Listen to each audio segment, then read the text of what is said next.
A single mother used her grandmother's lullaby to calm a kidnapped child, not knowing he was the vampire king's son.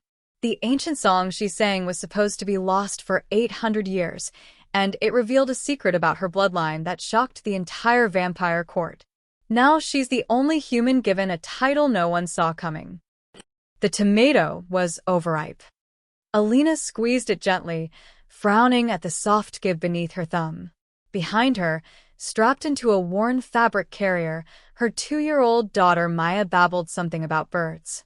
The afternoon market buzzed with its usual chaos, vendors shouting prices, cartwheels grinding against cobblestones, the thick smell of roasted nuts mixing with river mud. She should have been focused on finding decent vegetables she could actually afford. Instead, her attention kept drifting to the boy. He stood 3 stalls down, maybe 8 years old, with unusually pale skin and dark hair that fell across his forehead in a way that looked too neat, too styled for a child in this district. A tall man in a gray cloak hovered beside him, bodyguard, clearly, scanning the crowd with the kind of tension that made Alina's instincts prickle. Rich kid slumming it in the market, she thought. Probably wants to see how normal people live. She turned back to her tomatoes, mentally calculating if she could stretch her coins to include the carrots too, when Maya suddenly grabbed a fistful of her hair and yanked. "Mama!" Loud. The scream cut through the market noise like a blade. Alina spun around. The boy was on the ground. The bodyguard was crumpled beside him, blood spreading from beneath his cloak. And 4 men in dark leather coats were already moving, 2 grabbing the boy while the others formed a barrier with their bodies. The market erupted into chaos. People scattered like startled pigeons. Carts toppled. Someone's chicken cage burst open, sending birds flapping into the panic. Alina pressed herself against the vegetable stall, arms wrapping protectively around Maya's legs. "Run," her brain screamed. "This isn't your problem." But then she saw it. As one of the kidnappers turned, his coat flapped open. On the inner lining, stitched in red thread, was a symbol that made her blood freeze, a dagger piercing an iron circle. The Iron Veil. Her breathing stopped. 3 years ago, those same men had cornered her outside her apartment building. They'd wanted to use her window to access the shop below, threatened to hurt Maya if she refused. She'd only escaped because her neighbor, old Mr. Garrett, had come out with his hunting rifle. She'd never forgotten that symbol. The boy wasn't fighting anymore. His head lolled as they dragged him toward the alley behind the fish stalls. The remaining marketgoers pressed themselves against walls, looking anywhere but at the kidnapping happening in broad daylight. No one would help. No one ever helped. Alina's grandmother's voice echoed in her memory. "When you see evil, child, you have 2 choices: become smaller than it or stand taller." Her hands were shaking as she adjusted Maya's carrier, making sure her daughter was secure. The kidnappers were disappearing into the alley. In 30 seconds, they'd be gone completely. She followed. Her heart hammered against her ribs as she slipped through the crowd, keeping low, using the panicked movement as cover. The vegetable vendor was shouting about his destroyed cart. The bodyguard's blood was pooling between the cobblestones. Someone screamed for the city guard, but they were never fast enough, never cared enough about this district. The alley was narrow and reeked of fish guts. Alina pressed against the wall, peering around the corner just in time to see the kidnappers shoving the boy into a covered wagon. One of them glanced back, and she jerked her head out of sight, pulse roaring in her ears. "What are you doing?" she asked herself. "You have a daughter. You have no weapons. No plan. But that symbol. That terrible symbol. The Iron Veil didn't kidnap random children. They took people who mattered. People whose disappearance would shake the powerful. And that boy, with his too pale skin and his too fine clothes and his bodyguard who died protecting him." The wagon rattled forward. Alina took a breath and followed, staying far enough back to avoid detection, close enough to keep the wagon in sight. Maya was unnaturally quiet against her back, as if she sensed her mother's fear. They wound through 3 districts. The buildings grew shabbier, the streets emptier. Her feet ached. Her shoulders burned from Maya's weight. Twice she nearly lost them around corners. Finally, the wagon stopped at the River District, the part of the city where even the city guard didn't patrol after dark. Abandoned warehouses leaned against each other like drunks. The kidnappers hauled the boy out roughly. He was awake now, Alina realized. Awake and terrified, but not crying. Brave kid. They dragged him into a storage house with a partially collapsed roof. Alina waited until they were inside, counting to 60, before creeping closer. Her mind raced through possibilities, none of them good. She couldn't fight for grown men. She couldn't call for help, there were no guards here, and screaming would just get her killed. Through a gap in the rotted wooden walls, she watched them tie the boy to a support beam. One of the kidnappers backhanded him hard enough that his head snapped sideways. "Stupid vampire brat," the man snarled. "Your father should have known better than to let you play human." Alina's entire world tilted. Vampire. The boy was a vampire. Which meant... Her thoughts crashed together in a cascade of horror. The pale skin. The bodyguard who'd fought like a trained soldier. The Iron Veil taking the risk of a daylight kidnapping. This wasn't just any child. This was the Vampire King's son. And she, a single human mother with 17 coins in her pocket and a toddler on her back, had just followed his kidnappers to their hideout. The smartest thing would be to run. Run, and never look back. Let the vampires handle their own problems. But through that gap in the wall, she could see the boy's face. He was crying now, silent tears tracking through the dirt on his cheeks. And despite everything, despite the fact that he was vampire royalty, despite the danger, he just looked like a scared little kid who wanted his father. Maya's small hand patted Alina's shoulder. Mana, okay? "Yeah, baby," Alina whispered, though it was a lie. Mana, The kidnappers were arguing about ransom amounts, about whether the king would actually negotiate or just slaughter everyone involved. They hadn't noticed the blood seeping through the boy's shirt, spreading from where they'd injured him during the capture. Vampire children were fragile. Everyone knew that. Without their court physicians, without the special medicines their kind needed, they could die from injuries that would barely slow an adult. The boy's breathing was getting shallow. Alina closed her eyes and made her choice. Grandmother had always said she was too stubborn for her own good. She was about to prove it. Alina waited until the kidnappers left. They'd argued for 20 minutes about splitting the ransom, then 3 of them had stormed out, leaving one man behind to guard the boy. That man had lasted another 10 minutes before announcing he needed to piss and stepping outside. This was her chance. Her only chance. She slipped through a side door that hung crooked on broken hinges, moving as quietly as possible despite Maya's weight. The storage house was dim, lit only by gaps in the rotted roof. The smell hit her first: mold, river water, and something metallic. blood. The boy was slumped against the support beam, wrists bound with rough rope. His shirt was soaked through with blood now. His chest barely moved. "Hey," Alina whispered, kneeling beside him. "Hey, can you hear me?" His eyes fluttered open, and she gasped. They were amber. Bright, inhuman amber, like a cat's eyes catching lamplight. He focused on her with obvious effort. "You're human," he breathed. His voice was weak, threaded with pain. "Yeah." "We need to get you out of here." She fumbled with the ropes, but they were tied by someone who knew their craft. Her fingers were shaking too badly anyway. "Can't," the boy coughed, and blood flecked his lips. "Too weak." They poisoned the blade. Iron dust. Alina's heart sank. She knew enough street medicine to understand that meant infection, fever. For a vampire child, it could mean death within hours. "My father," the boy tried again, his breathing turning ragged. "Find my father. Tell him." He broke off, whimpering. His skin had gone from pale to gray. Tremors ran through his small body. Maya stirred on Alina's back. "Baby crying?" she asked, her voice concerned. The boy's eyes were rolling back. He was dying. Right here, right now, this child was dying, and Alina didn't have medicine or weapons or any way to help. When you see evil, child, you have two choices. Her grandmother's other words came flooding back. Words from late nights when baby Alina couldn't sleep, when thunder made her cry. There's an old song, sweet girl, older than old. It comes from my mother's mother's mother. When nothing else works, when the world is too sharp and too cruel, you sing it. You sing, and the hurt gets smaller.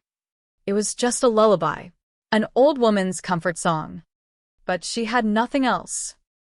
Alina adjusted Maya's carrier, then carefully cradled the boy's head against her shoulder.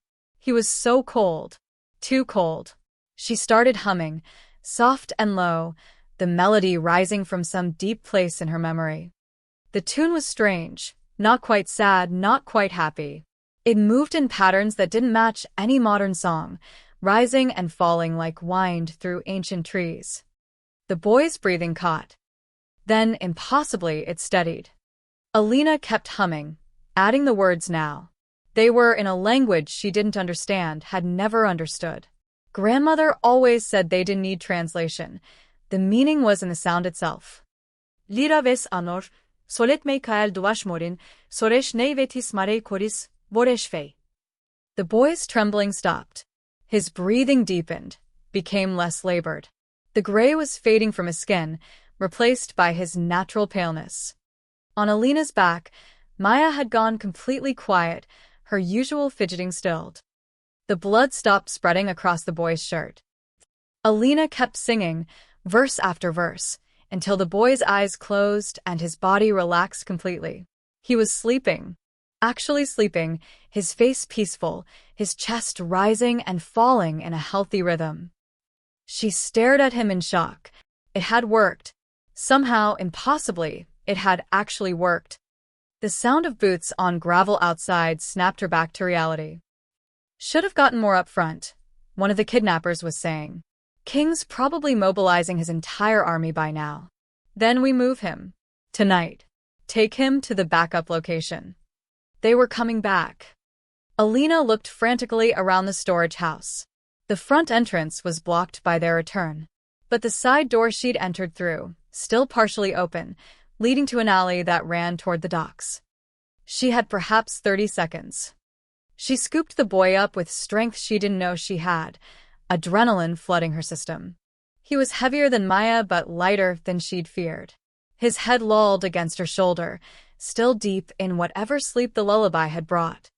Hold on, baby girl, she whispered to Maya, then ran. The side door. The alley. Her feet pounded against wet cobblestones. Behind her, she heard the kidnappers enter the storage house. A shout. He's gone. The brat's gone. Find him. Now. Alina ran harder, lungs burning, both children's weight threatening to drag her down. The alley branched. She chose left, then right, weaving through the maze of riverside warehouses. Maya was crying now, frightened by the rough movement. It's okay. Alina gasped, though nothing was okay. She had just stolen the vampire king's son from kidnappers who would kill her without hesitation. She had nowhere to go, no plan, and no idea how she'd managed to heal a dying vampire child with a song her grandmother taught her over bedtime milk and honey. The palace. She had to reach the palace. Behind her, the kidnappers' voices grew louder. They were hunting now, spreading through the alleys. Alina pressed the boy closer and ran toward the only place that might offer salvation, or her execution. Either way, she'd made her choice. She just hoped it wouldn't cost Maya everything. The palace gates rose before her like iron fangs. Alina's legs were shaking so badly she could barely stand. She'd run for what felt like hours, taking back streets and cutting through market squares, always keeping the palace spires in sight. Maya had cried herself to sleep against her back. The boy, the prince, remained unconscious in her arms, his breathing steady, but his skin still too cold. For guards stood at the gates, their armor polished to a mirror shine. They wore the king's crest, a crimson moon pierced by a silver sword. Their hands moved to their weapons the moment they saw her. "Stop right there," the tallest one commanded. Alina stumbled forward anyway. Please. "The prince. I found." I said stop. The guard's sword was out now, pointed at her chest. She froze, gasping for air. "You don't understand. He was kidnapped. The Iron Veil took him. I got him away from them, but he's hurt and—" "Ma'am, step back slowly and put the child down. He's not my child, he's—" "Put him down." The other guards were moving now, surrounding her. One grabbed Maya's carrier, trying to pull her daughter away.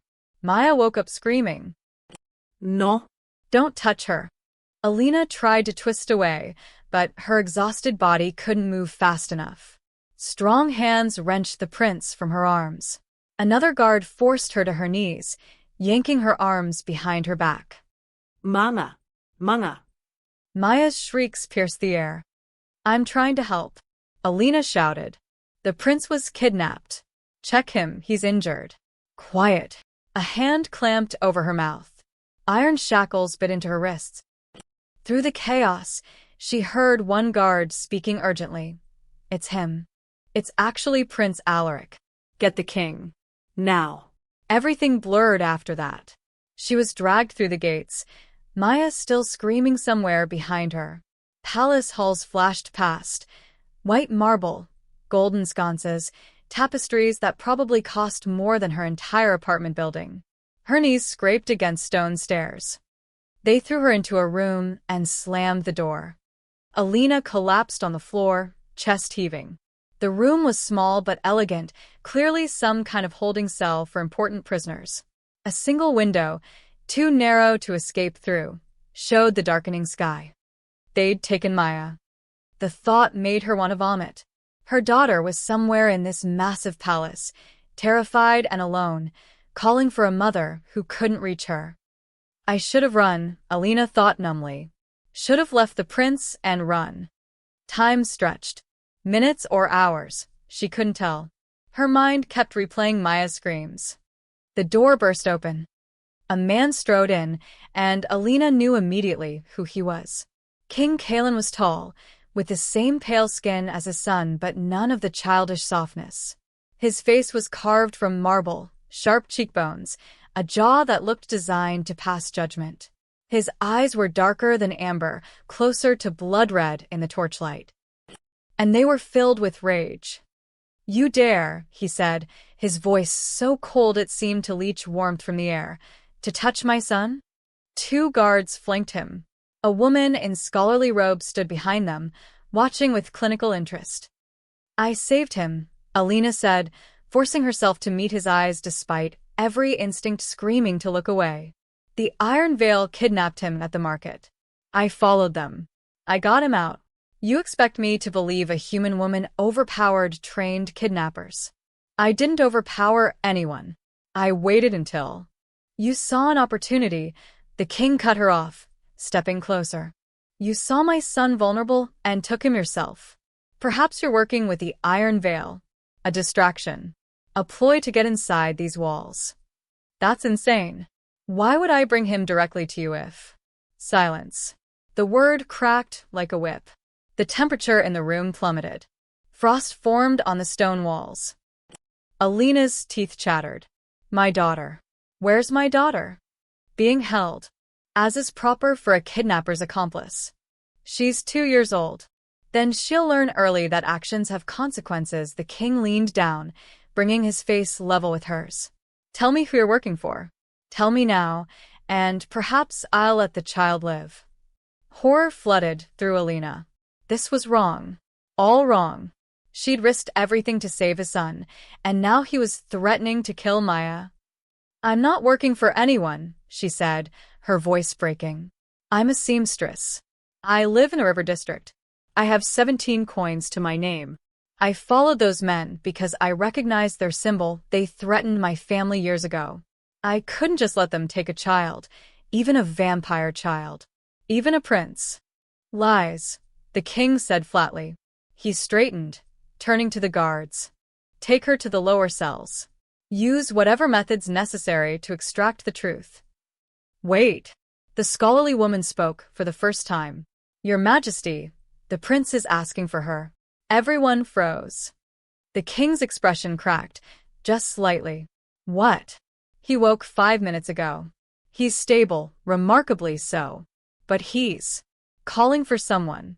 He described a woman with dark hair, who sang to him. He's quite insistent.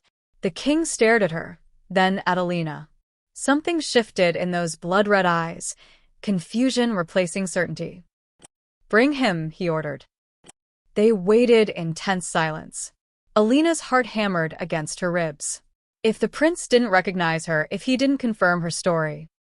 The door opened again. Prince Alaric stood there, supported by a physician. His shirt was clean now, the blood washed away. He looked small and fragile in the doorway, his amber eyes scanning the room until they landed on Alina. His entire face lit up. Safe voice, he cried, pulling away from the physician. He rushed to Alina, dropping to his knees beside her and wrapping his small arms around her neck. You're my safe voice. You made the hurt go away. Alina's shackled hands couldn't return the embrace. She could only kneel there as the boy clung to her, tears streaming down her face. The king stood frozen, staring at his son embracing the woman he'd been about to torture. And around Alina, faintly glowing in the air, the last traces of the lullaby hung like golden thread, visible only to vampire eyes. The king's expression transformed from rage to shock to something that looked almost like fear. What? He whispered. Did you sing to my son? They moved to a different room, one with soft chairs and warm light, though Alina's shackles remained. Maya had been brought to her and now clung to her mother's neck, hiccuping through the last of her tears. Prince Alaric refused to leave Alina's side, sitting pressed against her on the cushioned bench. The king stood by the window, his back rigid. The scholarly woman, she'd introduced herself as Maven Thesha, head of the royal archives, paced back and forth, her robes swishing against the marble floor. Sing it again, the king commanded, not turning around. Your Majesty, she's already sung it twice, Maven Thesha said gently. We've recorded every note. Then explain it. Explain how a human woman knows a song that hasn't been heard in 800 years. Alina's arms tightened around Maya. I don't know what you're talking about. My grandmother taught me that lullaby when I was little. She said it was just an old comfort song.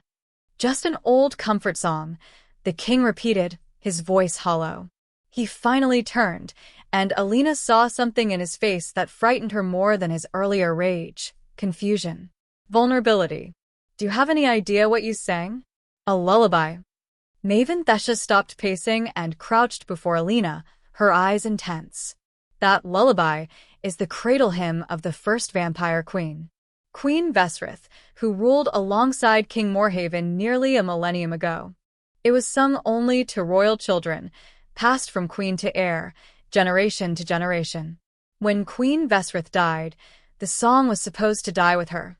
She had no daughters, and the knowledge was considered too sacred to transcribe. Alina stared at her. That's impossible. My grandmother was human. Completely human. She worked in a textile factory her whole life. What was her name? The king demanded. Catherine. Catherine Morse. And before that? Her mother's name? Alina struggled to remember. Margaret something? My grandmother never talked much about her family. She said they came from the northern provinces, that most of them died in the border wars 30 years ago.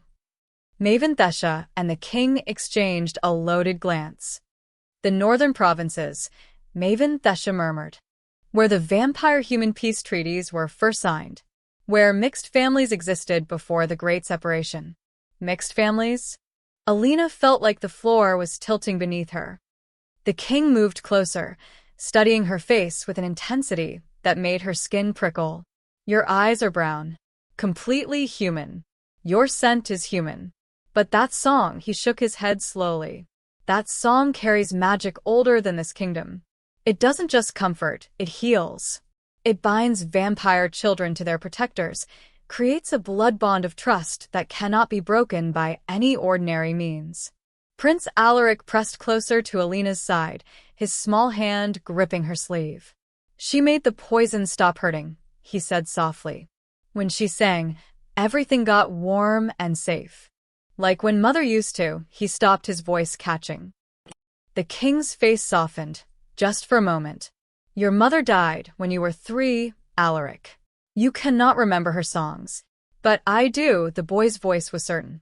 This song. It's the same feeling. The same warmth. Maven Thesha was nodding, her expression troubled. The cradle hymn creates cellular resonance. It's not just sound, it's a healing frequency specifically attuned to vampire royal bloodlines. If sung by someone without the proper knowledge, without the proper authority, it should do nothing. Or worse, it could harm the child. But it healed him, the king said. Completely. Iron poisoning that should have killed him within hours, neutralized. How? All eyes turned to Alina. She felt the weight of their stares, the impossibility of what they were suggesting. I'm nobody. I'm a seamstress who lives in a third-floor walk-up with a leaking ceiling. My daughter's father left before she was born. I make 18 silver a week, and half of that goes to rent. I'm not. I can't be. Can't be what? Maven Thesha asked gently. Descended from someone important? Someone who once stood at the intersection of human and vampire worlds. Those worlds don't intersect, Alina said. Not anymore. Vampires stay in their districts, humans stay in theirs. That's been the law for generations. The law, the king said bitterly, was written in blood and fear after the Great Separation. But before that, he moved to a tapestry on the wall, depicting a battle scene. Before that, there were alliances. Marriages, even. Vampire nobles who loved human commoners. Human nobles who were turned to join their vampire partners. The royal archives are full of stories we're no longer supposed to tell. Maven Thesha pulled a leather journal from her robes. I need to research your family line. Your grandmother's name, her mother's name, any family records you might have. I don't have records. We barely had furniture. Then I'll search the census archives. Birth records. Immigration documents. The scholar's eyes gleamed with academic fervor. If your ancestor was connected to the royal line, there will be traces. There must be. The king was watching Alina with an expression she couldn't read. You understand what this means, don't you? If you truly carry the knowledge of the cradle hymn, if your bloodline has some claim to royal trust, then you are either an incredible asset or a tremendous threat. I'm neither, Alina insisted. I'm just a mother who tried to help a child. A mother, the king repeated, who knew exactly how to save my son when my own physicians failed. He turned to the guards at the door. Release her shackles. Give her and her daughter rooms in the East Wing. They are to be treated as honored guests, not prisoners. Your Majesty, one guard protested. That's an order. As the shackles fell away, Prince Alaric took Alina's hand. His amber eyes looked up at her with complete trust. You'll stay, won't you? You'll sing for me again if the hurt comes back.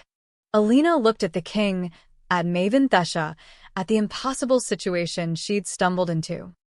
I'll stay, she heard herself say. Behind them, Maven Thesha was already making notes, her quill scratching furiously across parchment. The search for answers had begun. 3 days of relative peace. Alina spent them in a guest suite larger than her entire apartment, trying to process the fact that she was living in the vampire palace. Maya delighted in the space, running between rooms and jumping on furniture that cost more than years of Alina's wages. Prince Alaric visited twice daily, always asking her to sing, always falling into peaceful sleep within minutes. The king watched from doorways, but never entered. Maven Thesha came and went with questions, names, dates, any family stories Alina could remember. The scholar's frustration grew with each dead end. Census records from the northern provinces had been destroyed in the border wars. Immigration logs were incomplete. Alina's grandmother had apparently appeared in the capital 25 years ago with no documented history. It's as if someone erased her past deliberately, Maven Thesha muttered on the third evening. That night, the bells rang. Alina jerked awake to the sound of alarm bells clanging across the palace. Maya started crying immediately. Outside the window, she could see smoke rising from the human district, thick, black columns of it reaching toward the stars. A guard burst through the door. Maven Thesh's orders. You and the child stay in this room. Lock the door. Open it for no one except the king or myself. What's happening? The Iron Veil. They're burning the human district. He was gone before she could ask more. Alina ran to the window. The fires were spreading fast, jumping from building to building. She could hear screaming even from this distance. Her district.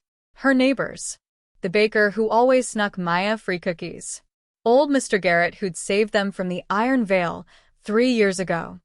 They were all down there. She pressed her face against the glass, helpless, as her world burned.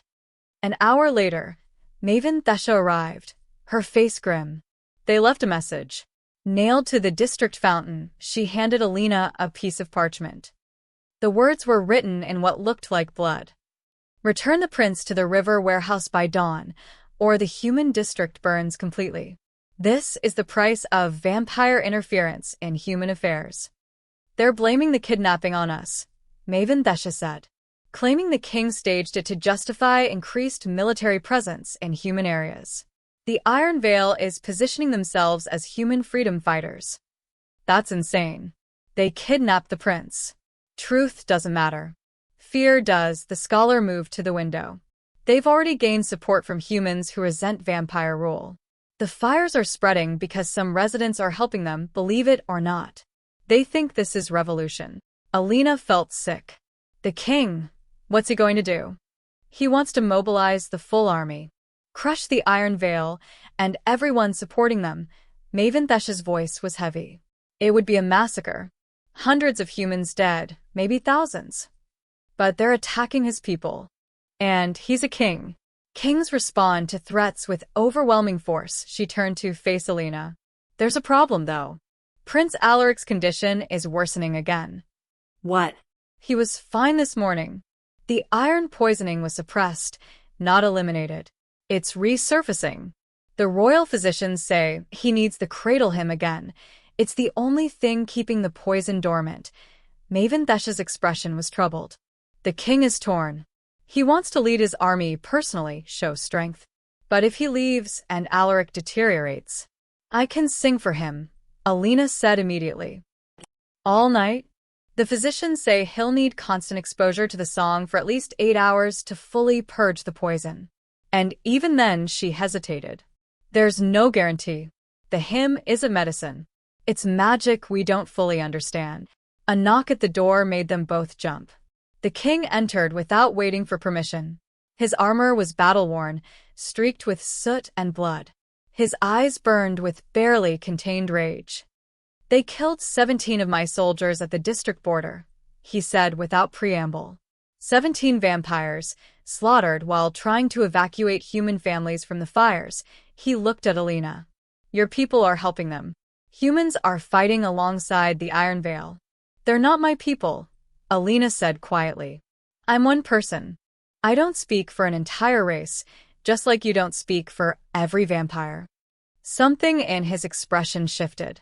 My son is asking for you. His fever is rising. They went together, Maya trailing sleepily behind. Prince Alaric lay in his chambers, pale and trembling. Sweat soaked his hair. His amber eyes struggled to focus when Alina entered. Safe voice, he whispered. Hurts again. Alina settled beside his bed, Maya curling up on her lap. She began to sing, the ancient words flowing easier now, as if the song was remembering itself through her. The prince's breathing steadied almost immediately. Color returned to his cheeks. The king watched from the doorway, his hands clenched into fists. I should be out there, he said, more to himself than anyone else. Leading my army. Ending this threat. If you leave, who protects your son? Maven Thesha asked. She does, he gestured at Alina. A human woman I barely know, singing a song that shouldn't exist. His laugh was bitter. I'm trusting my heir's life to a complete stranger while my kingdom burns. Then maybe, Alina said softly, still singing between words, you need to trust that not every human is your enemy. That this war isn't what the Iron Veil claims it is. They're funding this, the king said suddenly. The Iron Veil. Maven Thesha's intelligence network traced their gold. It comes from vampire nobles. Lords who oppose my policies, who want humans completely separated, removed from our cities entirely. Alina stopped singing. What? This isn't human revolution. It's vampire manipulation. His voice was cold with fury. They're using the Iron Veil to create chaos, to justify the very separation they want. Human and vampire, at each other's throats, while they profit from the fear. Prince Alaric whimpered at the loss of the song. Alina immediately resumed, but her mind was racing. Vampire nobles funding human extremists. A kidnapping designed to spark war. And somehow, her family's forgotten song was the only thing standing between a prince's life and his death. Outside, the fires grew brighter. Dawn was 4 hours away. Alina's throat was raw. She'd been singing for 3 hours straight, pausing only for sips of water that Maven Thesha pressed into her hands. Prince Alaric drifted in and out of sleep, his small body fighting the poison with every breath. Maya had fallen asleep hours ago, curled against Alina's side. The king hadn't left the room. He stood by the window, watching the fires spread across the human district like a disease. Reports came every 20 minutes, more buildings burning, more fighting at the district borders, more deaths. Your Majesty, a commander entered, his armor scorched. The Iron Veil has tripled their forces. They're not just burning anymore, they're advancing. They'll reach the palace walls within 2 hours. The king's jaw tightened. How many do we have defending the inner city? 300. Maybe less. Half our forces are at the northern border dealing with the border skirmishes that started yesterday. Convenient timing, Maven Thesha muttered. Almost like it was coordinated. Because it was, the commander handed her a sealed letter. We intercepted this from a courier. It's instructions from Lord Varen to the Iron Veil leadership. The king snatched the letter and read, his face darkening with each line. When he finished, he crumpled the parchment in his fist. Varen. That snake. He's been planning this for months. The border skirmishes were a distraction. The kidnapping was supposed to kill Alaric outright. When that failed, they moved to Plan B. Burn the human district, blame it on vampire oppression, force me to either abandon my son or watch my capital fall. What does Varen gain? Alina asked, her voice hoarse between verses. Everything. The king's eyes burned. He's been arguing for complete separation for decades. If this escalates into full war between humans and vampires, the moderate nobles will lose influence. Lords like Varen will take control, enforce total segregation. Humans banished from vampire cities, vampires forbidden from human territories. He looked at Alina. People like you and my son, bridging both worlds, you become impossible. Illegal. Another verse of the lullaby. Prince Alaric's hand tightened around Alina's finger. So, what do we do? Maven Thesha asked. The king was silent for a long moment. Finally, he spoke, his voice heavy with decision. I take 200 soldiers and engage the Iron Veil at the palace gates. We make a stand. Hold them until dawn. You'll be outnumbered 3-1, Your Majesty. I know, he turned to Alina. Can you keep singing? If I leave, if the fighting gets worse, can you keep my son alive? Alina looked down at Prince Alaric's peaceful face, then at her own daughter sleeping trustingly beside her. Every instinct screamed at her to run, to take Maya somewhere safe. But there was nowhere safe. Not anymore. The Iron Veil would hunt anyone connected to the king. And Maya had been seen in the palace. She was already marked. I'll sing until he's healed, she promised. However long it takes. The king nodded once, then left without another word, his commanders following. Maven Thesha moved to the window and closed the heavy curtains. We need to reinforce this room. If the palace is breached. If the palace is breached, a locked door won't stop them. No. But it might buy time. The scholar began pushing furniture against the door with surprising strength. Your grandmother's song, do you know any others? Any other family tricks that might prove useful? She taught me to sew and make bread. Not exactly combat skills. The song isn't a combat skill either. Yet here we are. Outside, the sounds of battle began. Shouting. The clash of metal. The deeper boom of siege equipment being deployed. Prince Alaric's eyes fluttered open. Is father fighting? Yes, sweetie. Alina kept her voice gentle, the song weaving through her words. He's keeping us safe. Will the bad men come here? Not if we're very brave and very quiet, she resumed the full song, and the boy relaxed again. The battle raged for an hour. Then, two. Alina's voice began to crack, her throat burning despite the water. Maven Thesha tried to help by humming along, but her voice lacked whatever quality made the song work. Prince Alaric's fever spiked immediately until Alina took over again. Somewhere around the third hour, an explosion shook the palace. Maya woke screaming. Prince Alaric's eyes went wide with fear. Maven Thesha drew a wicked-looking dagger from her robes, positioning herself between the door and the children. Keep singing, she commanded. Alina did, her voice shaking now, pulling both children close. The song fought against her terror, demanding calm she didn't feel. More explosions. Closer now. The sounds of fighting in the palace corridors. Vampires had speed and strength, but the Iron Veil had numbers and fire, and the desperate courage of people who thought they were fighting for freedom. The door shuddered. Someone was trying to break through. Lady Thesha, a voice called. It's Commander Rivik. We need to evacuate. The East Wing is overrun. Maven Thesha cracked the door. What about the king? Still fighting at the main gates. He's holding, but the commander's face was grim. He needs the Lady Alina, and the prince moved to the vault. It's the most defensible position. I can't move him, Alina said. If I stop singing for more than a minute. Then you sing while we carry him. The commander was already scooping up Prince Alaric, blankets and all. Move. Now. They ran through smoke-filled corridors. Alina sang as they moved, her voice echoing off marble walls now scorched with fire. They passed wounded soldiers, overturned furniture, tapestries hanging in burning tatters. The vault was deep underground, a massive steel door requiring 3 guards to open. Inside was cramped but secure, thick walls, no windows, a single entrance.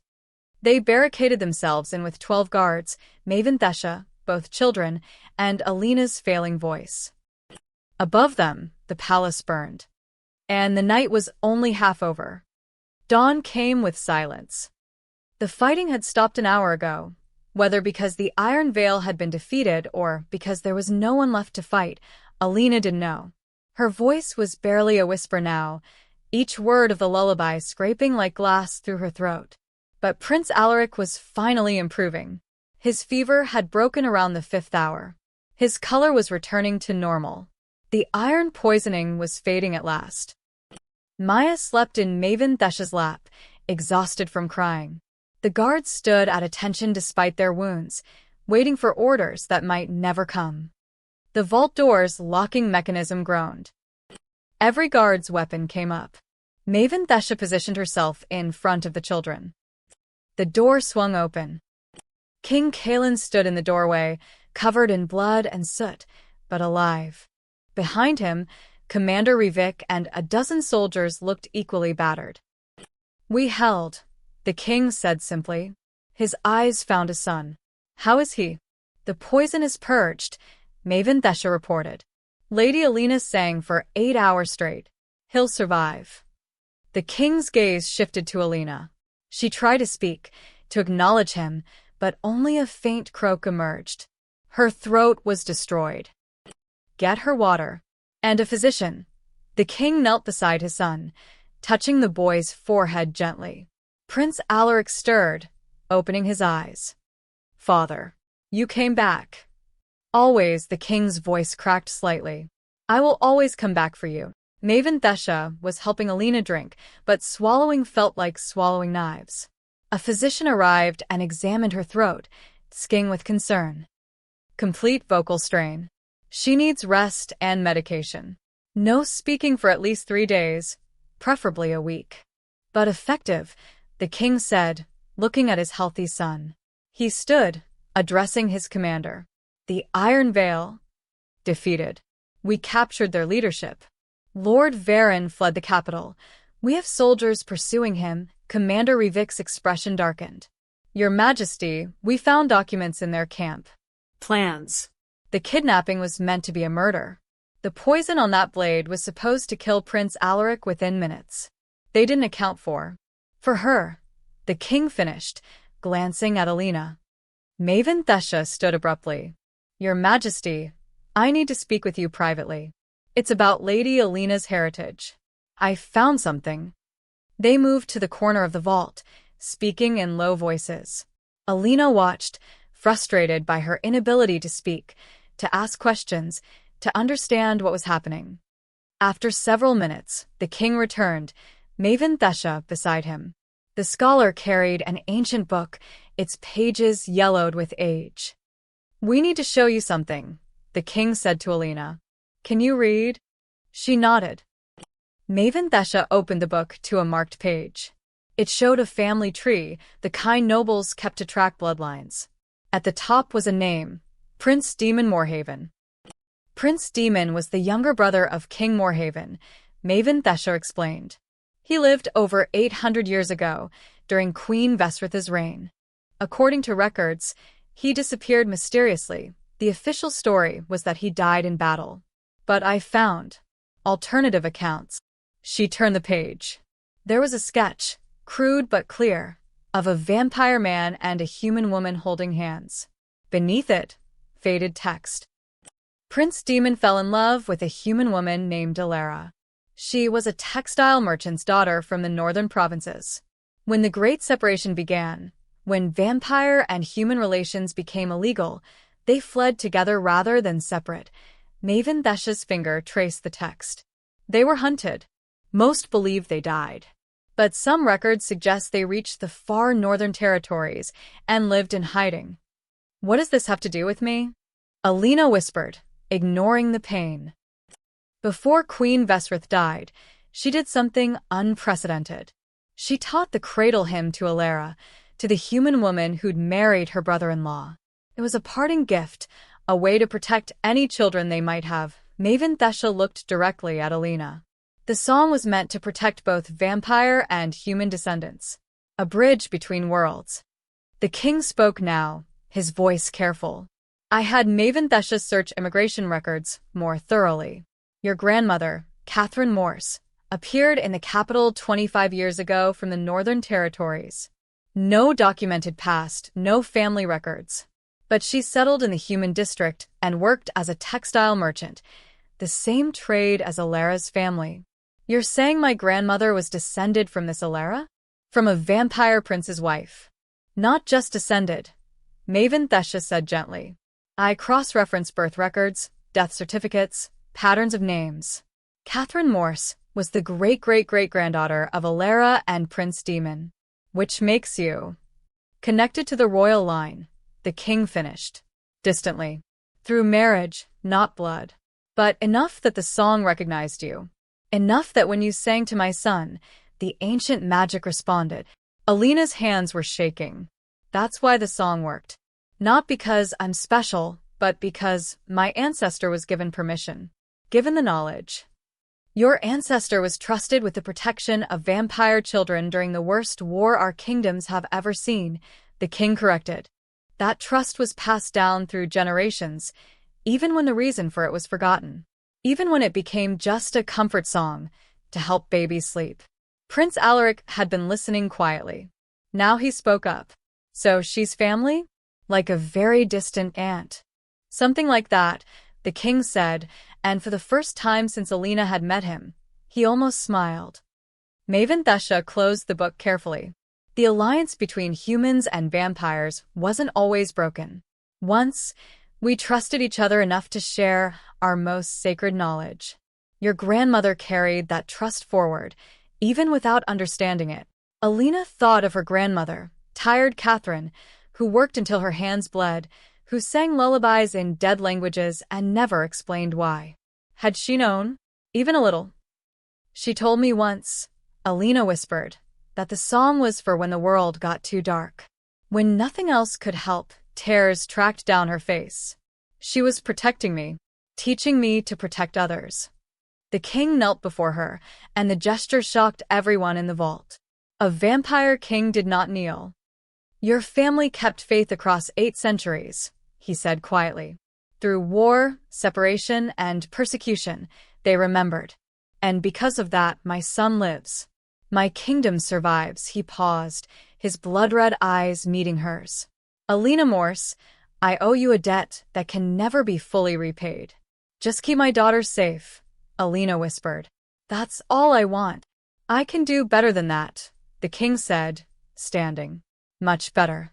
2 weeks later, the great hall was packed. Alina stood at the entrance, Maya fidgeting in her freshly tailored dress beside her. The entire court had assembled. Vampire nobles in their ancient house colors, human dignitaries brought in from every district, merchants, scholars, soldiers who'd fought at the palace gates. The crowd hummed with anticipation and speculation. No one knew why the king had called this gathering. Rumors had spread like wildfire, everything from a mass execution of the Iron Veil supporters to the king announcing his abdication. The tension was thick enough to choke on. Maven Thesha appeared at Alina's side, adjusting the unfamiliar formal gown they'd dressed her in. Nervous. Alina's throat had healed enough to speak again, though her voice remained hoarse. Terrified. What if they hate this? What if the nobles revolt? Then the king will handle it. He's gotten quite good at handling revolts lately, the scholar's eyes twinkled. Trust him. And more importantly, trust yourself. A trumpet sounded. The crowd fell silent. King Kalen entered from the far side of the hall, Prince Alaric at his side. The boy had recovered completely, his amber eyes bright and healthy. He spotted Alina and waved enthusiastically, earning a gentle restraining hand from his father. The king reached the raised platform and turned to face his court. His voice carried across the massive room without effort. 2 weeks ago, this kingdom nearly fell. Not to external enemies, but to rot from within. Nobles who would see us divided, who funded human extremists to tear apart the fragile peace we've built. His gaze swept across the assembled crowd, landing on several vampire lords who suddenly found their shoes fascinating. Lord Varen and his conspirators are being dealt with. Their lands are forfeit. Their titles stripped. Murmurs rippled through the hall. This was expected. Traitors faced consequences. But today, I'm not here to speak of punishment. I'm here to speak of trust, the king's voice softened slightly. 800 years ago, during the Great Separation, our 2 peoples made a choice. We decided that fear was safer than unity. That distance was better than understanding. We built walls, some physical, some legal, all of them designed to keep humans and vampires apart. He paused, letting the words settle. Those walls nearly cost me my son. Prince Alaric stepped forward, his child's voice clear in the silence. A human saved me. When vampire physicians couldn't help, when I was dying, a human woman sang to me. She didn't care that I was vampire. She didn't care about politics or history or fear. She just cared that I was a child who needed help. Alina felt every eye in the room turn toward her. Her face burned. The king continued. That woman's name is Alina Morse. Some of you have heard the rumors. A human who knows the ancient cradle hymn. A commoner with connections to the old royal line. A seamstress from the river district who tracked kidnappers, rescued a prince, and sang for 8 hours straight to purge iron poison from his blood. He descended from the platform, walking directly to where Alina stood. Maya pressed against her mother's legs, overwhelmed by the attention. Lady Alina Morse, the king said, and the formal title made her breath catch. You carry knowledge that was thought lost. Your family kept faith across generations, protecting a secret they didn't fully understand because somewhere, somehow, they knew it mattered. He turned back to address the court, his voice rising with authority. The alliance between humans and vampires wasn't always broken. Once, we trusted each other with our most precious treasures, our children, our futures, our sacred knowledge. Alina's ancestor, a human woman named Alara, was entrusted with a cradle hymn by Queen Vesrith herself. That trust saved my son's life 8 centuries later. Maven Thesha stepped forward, carrying a velvet cushion. On it lay an ornate key and a scroll sealed with the royal crest. Therefore, the king declared, I am creating a new position within the royal household. A role that hasn't existed since before the Great Separation. He picked up the scroll, breaking the seal. Alina Morse, I name you Keeper of the Royal Air. You will be granted residence within the palace, a stipend befitting your station, and land in the northern provinces, the same territories your ancestors once called home. Gasps echoed through the hall. Several vampire nobles looked like they might faint. You will not serve as a servant, the king continued, speaking directly to Alina now. You will serve as guardian, teacher, and protector to Prince Alaric. You will be his bridge between the human and vampire worlds. And you will be protected by the crown itself. Any who threaten you threaten the throne. He held out the key. This opens your chambers in the East Wing. They adjoin the prince's rooms. Your daughter Maya will be educated alongside Alaric, given every opportunity and privilege afforded to royal children. Alina's hands trembled as she took the key. Your Majesty, You risked everything for a child you didn't know, the king said quietly, so only she could hear. You gave my son a future. Let me give you, and your daughter the same. Prince Alaric couldn't contain himself anymore. He rushed forward and hugged Alina tightly, Maya joining in a moment later. The three of them tangled together while the entire court watched. The king stepped back, addressing the assembly one final time. Let this be a reminder. The walls we built to protect ourselves became prisons. The fear that was supposed to keep us safe nearly destroyed us both. Alina Morse represents something I want to see more of in this kingdom, humans and vampires, not as separate peoples, but as partners. As allies, his voice hardened. Anyone who opposes this can leave my court now. No one moved. After a long moment, an elderly vampire noble, one of the most conservative, most resistant to change, stepped forward. Alina recognized him from council meetings she'd accidentally witnessed. Lord Hadrian, ancient and powerful. He approached slowly, then bowed. Not to the king. To Alina. My lady, he said, his voice gravelly with age. If the king trusts you with his heir, then you have my support as well. Welcome to the court. One by one, other nobles followed. Some bowed deeply, others offered more reserved nods, but the message was clear. They would accept this. They would accept her. The human dignitaries were watching with wide eyes, many smiling. This wasn't just a personal honor for Alina. It was a signal, a declaration that the old barriers were finally, truly breaking down. Later, as the celebration feast filled the hall with music and laughter, Alina stood on a balcony overlooking the city. The human district was being rebuilt, not separated anymore but integrated. The king had decreed that humans and vampires could live in any district they chose. Prince Alaric found her there, Maya on his shoulders, both children giggling. Will you sing for us tonight? The prince asked. The lullaby? Alina smiled, her heart finally feeling like it had found solid ground. Every night if you want, for as long as you need. Forever then, he said with the simple certainty of childhood. The king appeared in the doorway, watching them. For a moment, their eyes met, and something unspoken passed between them. Gratitude, respect, and perhaps the beginning of trust that went deeper than duty. Your Majesty, Alina said softly. Kaelin, he corrected. When it's just us, you can call me Kaelin. She tested the name, this impossible intimacy with a vampire king. Kaelin. He moved to stand beside her, looking out over his kingdom. I never thanked you properly, for saving more than just my son, for reminding me what this kingdom could be. I didn't do anything special. I just helped a child.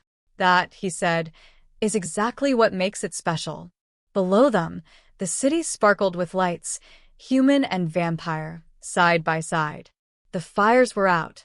The wounds would heal. And somewhere in the northern provinces, on land that would soon belong to her family, Alina's ancestors could finally rest, knowing their 800-year trust had not been misplaced. The single mother who'd followed kidnappers with nothing but courage and a lullaby had become the bridge between two worlds. And she was just getting started.